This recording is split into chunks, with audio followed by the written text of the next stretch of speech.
तो हाउसफुल है। मेरा आप सबसे निवेदन है, हमारे कैमरास बहुत अच्छे हैं, उनसे भी रिकॉर्ड करिए और प्लीज टेक योर सीट्स। जहां जिसको बैठने की जगह मिल रही है वो बैठ जाए, नहीं तो पीछे खड़े हो जाएं कैमरा से। और ये जो सेशन है इसका इंतजार है पूरे देश को, क्योंकि इस सेशन में देश की राजनीति पर बात होगी। तो जोरदार तालियों से अभिनंदन करिए हमारे 3 मेंबर ऑफ पार्लियामेंट का। सुधांशु त्रिवेदी राज्यसभा सांसद है भारतीय जनता पार्टी के और प्रवक्ता भी हैं, उनका अभिनंदन है। प्रियंका चतुर्वेदी शिवसेना उबाटा की नेता हैं और राज्यसभा सांसद हैं, उनका भी अभिनंदन है। इमरान मसूद कांग्रेस पार्टी के लोकप्रिय नेता हैं और मेंबर ऑफ पार्लियामेंट हैं, उनका भी अभिनंदन है। तो जोरदार तालियों के साथ अभिनंदन करिए। इस देश में बहुत से मुद्दे हैं जिस पर चर्चा होनी जरूरी है और इसीलिए हमने इस सेशन का नाम रखा है सियासत जो है वो बहुत गर्म है, क्योंकि उसमें धर्म संकट भी है, टैरिफ वाला धर्म संकट भी है, वक्फ वाला धर्म संकट भी है और भारतीय जनता पार्टी सब कुछ बुलडोज करना चाहती है, उसका धर्म संकट भी है। तो शुरुआत प्रियंका जी से करते हैं। और प्रियंका चतुर्वेदी, सवाल आपसे है कि देश में सब कुछ ठीक ठाक है या ठीक ठाक दिखाने का प्रयास हो रहा है? आप मुझे बताइए अमीश जी, आपको सब ठीक ठाक लग रहा है कि अभी 2 रुपए एक्साइज ड्यूटी बढ़ाई है पेट्रोल और डीजल के प्राइसेस में, जबकि पूरी दुनिया भर में पेट्रोल के दाम गिर रहे हैं, ऑयल प्राइसेस नीचे आ रहे हैं। क्या आपको ये ठीक लग रहा है कि एलपीजी गैस सिलेंडर 50 रुपए से बढ़ा दिया गया रातों रात, उस समय पर जब जनता को राहत की सांस मिलनी चाहिए थी? क्या आपको ये नहीं लगता है कि हमारे पार्लियामेंट में देश के प्रधानमंत्री, क्योंकि अगर सिंगापुर के प्रधानमंत्री को आप देखेंगे, देश विदेशों के प्रधानमंत्री को आप देखेंगे, वो जनता के बीच जाकर बता रहे हैं कि टैरिफ जो यूएस टैरिफ इंपोज हुआ है वो किस तरीके से हमारे ट्रेड पे प्रभाव डाल सकता है। जनता को कॉन्फिडेंस में लिए हैं? नहीं लिए हैं। क्या हमारे जो कॉमर्स मिनिस्टर हैं उन्होंने एक भी बार पार्लियामेंट में टैरिफ्स के बारे में बात की है और क्या इम्पैक्ट पड़ेगा? बल्कि कॉमर्स मिनिस्टर को स्टार्टअप इंडस्ट्री को एनकरेज करने की बजाय महाकुंभ में जाकर कहते हैं क्या जिंदगी भर दुकानदार बने रहोगे, चाइना को देखिए। अरे चाइना जैसा आप सपोर्ट भी तो करिए, पॉलिसी से सपोर्ट करिए, फंडिंग से सपोर्ट करिए। आज देश के 80 लाख लोग राशन पे निर्भर हैं, रोजगार कहाँ है? तो मैं मानती हूं कि मेरे देश में बहुत कुछ अच्छा चल रहा है और अच्छा चलना चाहिए, पर हमारी जो प्राथमिकता है, जनता से जुड़ी हुई प्राथमिकता है, उस पर ज्यादा चर्चा होनी चाहिए। जिस दिन यूएस के टैरिफ रोल आउट हुए थे उस दिन रात के 3 बजे तक हम लोग पार्लियामेंट में चर्चा कर रहे थे वक्फ अमेंडमेंट को लेकर। मैं उम्मीद कर रही थी कि कुछ हमें बताया जाएगा कि किस तरीके से हमने इस कदम उठाए हैं, क्या डोनाल्ड ट्रंप से बातचीत हुई है, क्या वहां के ट्रेड सेक्रेटरी से बात हुई है और कैसे हमें राहत मिलेगी, पर उसके बारे में कोई चर्चा नहीं हुई। तो बस यही है कि पटरी पे लाने के लिए वो डिरेलमेंट जो होता रहता है ना, उसको काबू में लाना जरूरी है। तो सुधांशु जी, विपक्ष के अनुसार तो सब कुछ ठीक नहीं चल रहा, आपका वक्फ पे ज्यादा ध्यान है, टैरिफ पे कम है। क्या आपको लगता है कि ये आपका भी सियासी धर्म संकट है? क्योंकि मैं ऑपोजिशन जो बात बोलती है उसको कोट कर रहा हूं कि बीजेपी मुद्दों को इसलिए भटकाती है कि उनको पॉलिटिकल फायदा हो सके। देखिए, यहीं पे समझ में आता है कि विपक्ष की सोच और समझ क्या है। टैरिफ को लेके पूरी दुनिया में किसी को समझाने की जरूरत है कि क्यों हो रहा है? मैं चैलेंज करके पूछता हूं, दुनिया के एक स्टॉक एक्सचेंज बताइए जिसमें क्रैश ना हुआ हो पिछले 48 से 72 घंटे में। चाहे जापान का निकेई हो, चाहे हांगकांग का हैंगसेंग हो, चाहे चाइनीज हो, चाहे ड्यूटिश मार्क हो, यूरोपियन स्टॉक एक्सचेंज हो, न्यूयॉर्क का डाउ जोन्स हो, हमारा 3.4% गिरा है। आपको पता है हैंगसेंग तो 13.5% गिरा है, 15% तक जापान का गिरा है और अकेले अमेरिका में $7 ट्रिलियन डूबा है, 420 लाख करोड़। भारत में 17 लाख करोड़ रुपए। भाई, इसके बाद भी किसी को लगे कि समझाने की जरूरत हो। मजे की बात यह है कि वो पार्टी कहे जिसके नेता सबसे ज्यादा विदेश घूमते हैं, विदेश घूम घूम के खूब भारत के बारे में प्रचार करते हैं, ऐसा नहीं हो रहा, वैसा नहीं हो रहा, और उसके बाद उनको समझ में नहीं आ रहा है कि बाहर क्या। इसके लिए कहा जाता है अमित जी, समझ के समझाओ उसको जिसके की समझ है, और जो समझ के भी ना समझे, समझो कि वो ना समझ है। तो ना समझ को कैसे समझाया जा सकता है? अब रही बात इसकी, तो ना समझ कौन है? अब मैं एक सीरियस बात बता दूं। देखिए, टैरिफ्स के ऊपर रेसिप्रोकल टैरिफ अमेरिका ने लगाने का निर्णय लिया। सिर्फ भारत पे नहीं, सारा दोष ये लोग मोदी जी की गवर्नमेंट को दे रहे, 60 देशों पे लिया है। और चाइना को तो अभी थ्रेटन किया है 50% लगाएंगे। हमारा उनके सामानों पे टैरिफ है 52%, उन्होंने 26% लगाया। 2 चीजों में हम चाह रहे थे कि हमें छूट मिल जाए, एक फार्मास्यूटिकल और एक एग्रीकल्चर।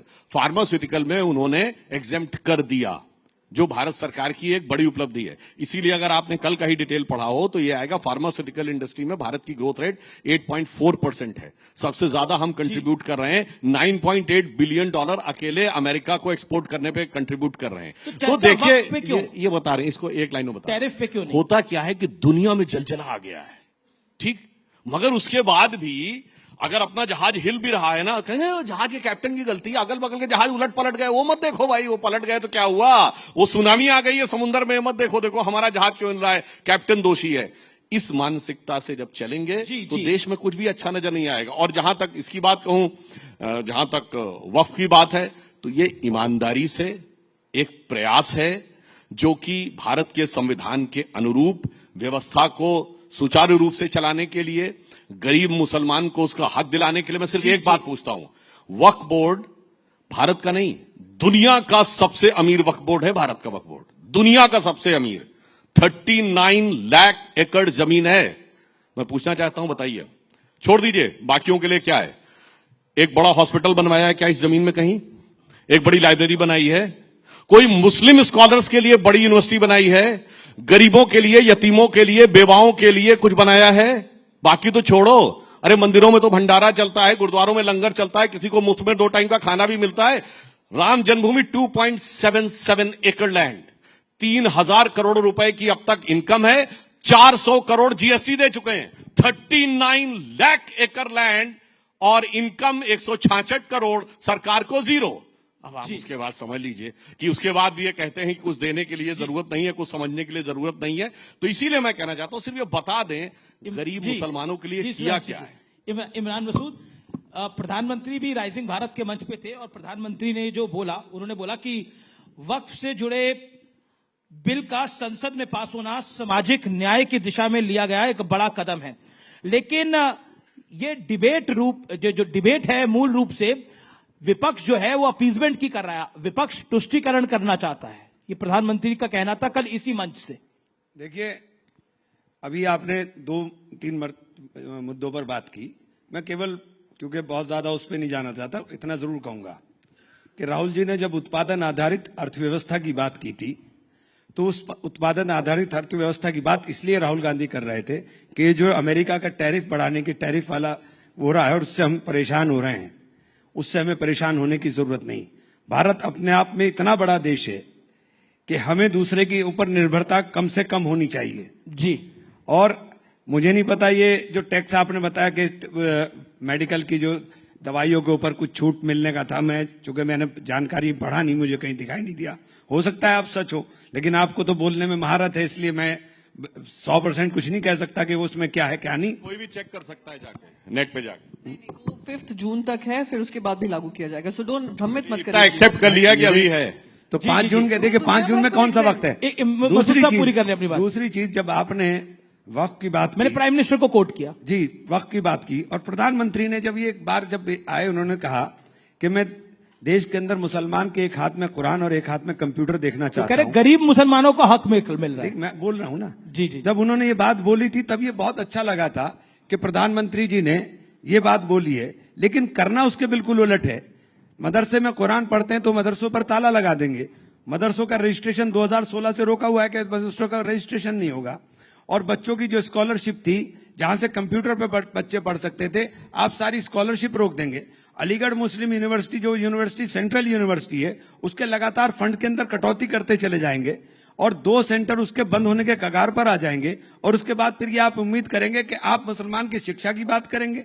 आपने वक्फ बोर्ड के लिए कहा, सबसे पहली बात, मैं चूंकि जेपीसी का मेंबर था, मेरे पास सूचना आई थी जेपीसी में कि हमारे पास 9 लाख एकड़ लैंड है, 9,44,000 एकड़ लैंड है। लेकिन वो 9,44,000 एकड़ लैंड पिछले 8 महीने के अंदर 39,000 एकड़ कैसे हो गई, ये समझ से बाहर है। और ये कौन सा आंकड़ा आया है, ये भी समझ से बाहर है। क्योंकि आप क्या बोल रहे हो, आपको यही नहीं पता है। आपकी सरकार ने 2021 में सुप्रीम कोर्ट में एफिडेविट देकर कहा कि हमने 100% प्रॉपर्टीज का डिजिटलाइजेशन करा लिया है, लेकिन जब आप जेपीसी के अंदर आते हैं तो कहते हैं नहीं कराया है। आप सुप्रीम कोर्ट में बोल कर आए हो और सुप्रीम कोर्ट में आपने कहा है, हमारे किरण रिजिजू साहब पार्लियामेंट में स्टेटमेंट देते हैं कि 4,99,000 से लगभग दुगनी प्रॉपर्टी हो गई। अरे भाई, दुगनी प्रॉपर्टी कैसे हो गई? किसी ने वक्फ तो किया नहीं, किसी ने वक्फ नहीं किया इतना। हिंदुस्तान के अंदर जो वक्फ है 90% वक्फ प्रॉपर्टीज 1906 से पहली हैं। 1906 डेट किस लिए कोट कर रहा हूं कि 1906 के पर बाद ये तो हिंदुस्तान देश की में- संसद भी किसी ने वक्फ की बोल दी। प्रयागराज में जहां महाकुंभ हो रहा था उसको भी वक्फ पे का बोल दिया। मुझे आप बोलने का मौका दीजिए। जी जी 20 सेकंड। जब पार्लियामेंट में आप बोलते हो, पार्लियामेंट में आप बोलते हो कि पार्लियामेंट भी वक्फ करना, मैं नहीं बोलता क्लेम किया। हाँ, क्लेम किया। एक मिनट, बदरुद्दीन अजमल ने क्लेम। एक मिनट। बदरुद्दीन अजमल कोई मुसलमान इस्लामिक वो थोड़े ही हो गए कि बदरुद्दीन अजमल किस हैसियत से वो क्लेम कर देंगे। बदरुद्दीन अजमल ने अगर प्रॉपर्टी वक्फ की है तो बदरुद्दीन अजमल क्लेम कर सकते हैं। बदरुद्दीन अजमल की हैसियत नहीं है कि बदरुद्दीन अजमल क्लेम कर देंगे। वो जो मस्जिद है पार्लियामेंट के सामने, वो रायसीना गांव की मस्जिद है। 1911 में जब लुटियन जोन बनाने की बात हुई, जब लुटियंस बनाने की बात हुई, तो इन 123 प्रॉपर्टी जिसका बार बार पार्लियामेंट में बार बार जिक्र हुआ कि हम एक तरफ आप बोलते हैं, एक सेकंड सर, एक तरफ आप बोलते हैं मस्जिद नहीं कब्जाएंगे, दरगाह नहीं कब्जाएंगे, ईदगाह नहीं कब्जाएंगे, कब्रिस्तान नहीं कब्जाएंगे, लेकिन 123 प्रॉपर्टी का बार बार जिक्र करेंगे पार्लियामेंट में। उस 123 प्रॉपर्टी में 123 की 123 प्रॉपर्टी ये 4 ही हैं जो अंग्रेजों से झगड़े के बाद 1913 के अंदर वक्त को दी गई। ठीक है, ये वही प्रियंका भी बोल रहे, फिर उसके बाद सुधांशु जी आप एक साथ आंसर दीजिएगा। असल में आपने इतना वाइड क्वेश्चन था, उसे बहुत शॉर्ट में हो नहीं रहा मुझसे। पूरा आप पूरा अगर कर लेंगे बाकी टाइम मैं आपको, बाकी टाइम आप मुझसे ले लीजिएगा, लेकिन इसे पूरा हो हाँ बिल्कुल बिल्कुल बिल्कुल बिल्कुल। तो ये जो जब प्रधानमंत्री जी ने कहा कि हमने ये गरीब मुसलमानों के लिए, पसमंदा मुसलमानों के लिए, आप इसमें मुझे ये मेरे पास कानून रखा हुआ है, इसमें एक जगह बता दिए पसमंदा मुसलमानों के लिए कुछ करने का किया हो। महिलाओं को दो महिलाओं को इन्होंने मेंबर बनाने की बात करी। 2 महिलाएं पहले भी मेंबर बनती थी, पहले भी वक्फ बोर्ड डिमांड की। एक बात से पूरी तरह से सहमत हूं कि वक्फ बोर्ड की इतनी भारी प्रॉपर्टी होने के बावजूद हम भिखारी क्यों हैं? वक्फ बोर्ड की हैसियत क्यों है कि वक्फ बोर्ड अपने कर्मचारी की तनख्वाह भी नहीं दे पाता, जबकि आपके पास इतनी प्रॉपर्टी है? ठीक है, मैं इस बात से बिल्कुल सहमत हूं, लेकिन इसके प्रबंधन का काम होना चाहिए था या इसको खुर्द-बुर्द करने का काम होना चाहिए। आपने तो इस कानून के अंदर कर दिया कि अब आपको सजा भी नहीं मिलेगी। अब यह गैर जमानती अपराध होगा कि आप किसी कोई प्रॉपर्टी कब्जा ले। और एक सेकंड, बस खत्म कर रहा हूं, एक सेकंड। और दूसरी बात, आपने लिमिटेशन एक्ट हटा करके कर दिया कि आप एडवर्स पोजीशन में चले जाइए, यानी जितने कब्जा धारक हैं वो सब मालिक बन जाएंगे। तो आपने बचाने की बात नहीं की, आपने तो खुर्द-बुर्द करने की बात कर दी। ठीक है। प्रियंका, क्या आपको लगता है वक्फ को लेकर आपकी पार्टी को भी पॉलिटिकल